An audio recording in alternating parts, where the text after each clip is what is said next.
You sold my house. My father sat in the living room, fingers tapping the armrest, his face calm. I stared at him. The house was my childhood sanctuary left to me by my grandmother. A stranger's car was parked outside, unfamiliar plates sending a chill through me. My brother Adam lay on the couch scrolling his phone, eyes empty. Mother stood in the kitchen doorway holding a cup of tea, lips pressed tight. The stranger smiled. The house had been sold, and I froze. Father said calmly, "The money is for Adam's vacation and a car. He has potential." I clenched my jaw, a cold laugh stuck in my chest. The house was mine, my childhood stolen. I had been ignored all my life. Grandmother was the only one who cared. Parents busy with careers, brother lost in his own world, never caring. When grandmother died, she left the house to me. It was her acknowledgement of me. Parents and brother ignored it all, forged documents, sold the house. All for their own selfish desire, trampling over my rights. At that moment I knew revenge had to be deliberate and precise. I didn't yell, I just got back in the car. Fingers on my phone, I called Paul. He's been my friend for years, calm and ruthless lawyer. On the other end he frowned as I detailed everything. "Tomorrow come to the office, bring all the documents," he said coldly. I gathered grandmother's will, bank statements, emails. Every piece proving the house should be mine. Paul's screen showed forged signatures, invalid notarizations. He whispered, "Your father made a huge mistake. The evidence chain is solid." I took a deep breath, let the law handle it. Paul nodded, fingers tapping the desk, first the lawyer letter, then the lawsuit. The next day the letter was sent. Father panicked for the first time. Over the phone he tried threats and pleas. "This is a family matter," I said coldly. "Forging signatures to sell the house is a crime." Adam stayed silent, eyes flickering. Clearly he knew all along. I decided to confront him, make him admit complicity. At the door he lay on the couch scrolling. I asked coldly, "Do you know?" He looked up. "What do you mean?" I pointed at myself. "Your father forged my signature, sold my house. You knew." His finger paused on the screen, hesitated, then whispered, "Yes, I knew." I sneered. "And you accepted. You enjoy the vacation, the car, yet play innocent." He said nothing, unable to change the truth. The next days Paul and I prepared the lawsuit. We organized every document, double-checked every file.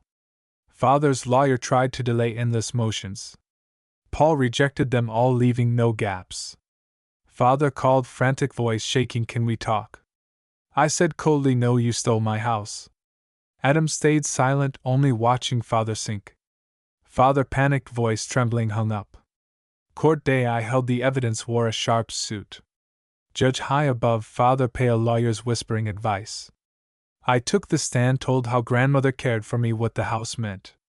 I told how parents altered the will, how brother accepted. Paul displayed bank statements, forged signatures, invalid notarizations. The evidence was airtight. Father said I did it for the family. I interrupted. "What you did for the family was theft and a crime." Adam, pale, fists clenched, powerless.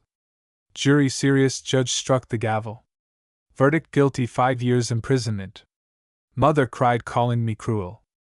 I calmly said, "Forging signatures to sell the house, I just let the law decide." Adam said nothing, only laughed silently. Father in prison looked at me with pure hatred. I did not react, continued reclaiming the funds. Months later I bought back grandmother's house. Stepping into the familiar living room, touching the coffee table. Every piece of furniture felt familiar, grandmother's voice seemed to echo. The house was mine again while parents and brother struggled. They moved into a small apartment, unable to pay loans, life in shambles. I settled into grandmother's house, everything orderly.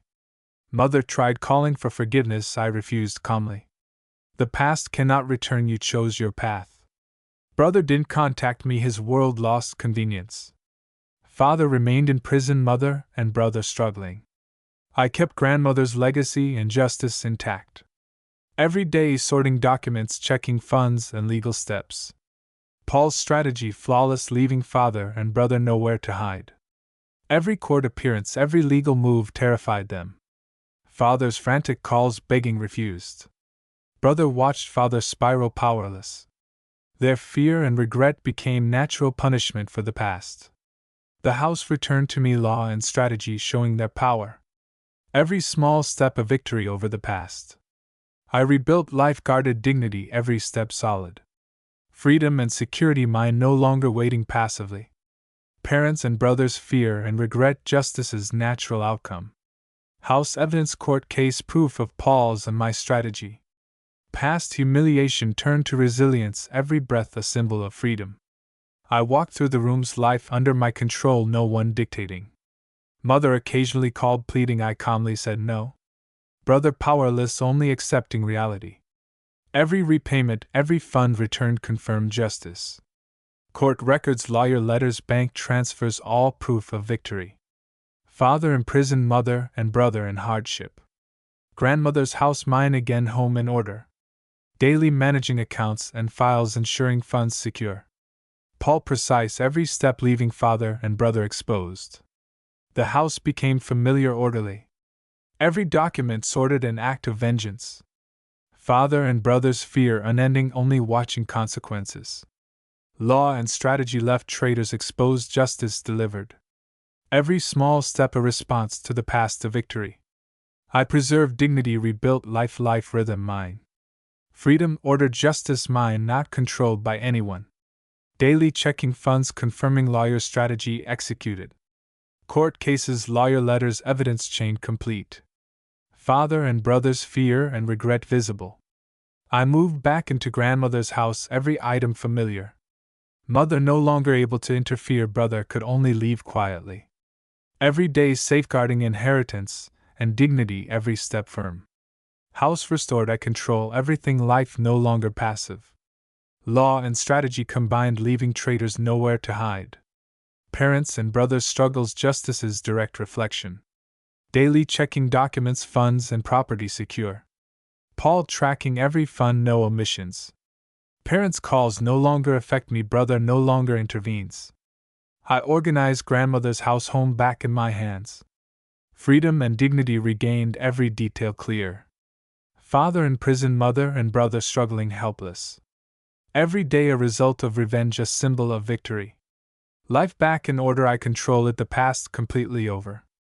Grandmother's house gradually restored, order, every detail in place. Parents and brother cannot interfere, only accept reality. Every fund returned, every legal document proof of victory. I no longer wait passively, I control every move. Law, evidence, court combined with strategy, leaving traitors trapped. Freedom, security, order, all mine. Mother and brother's struggles, natural punishment for past betrayal. Grandmother's house, mine, life back on track, victory complete.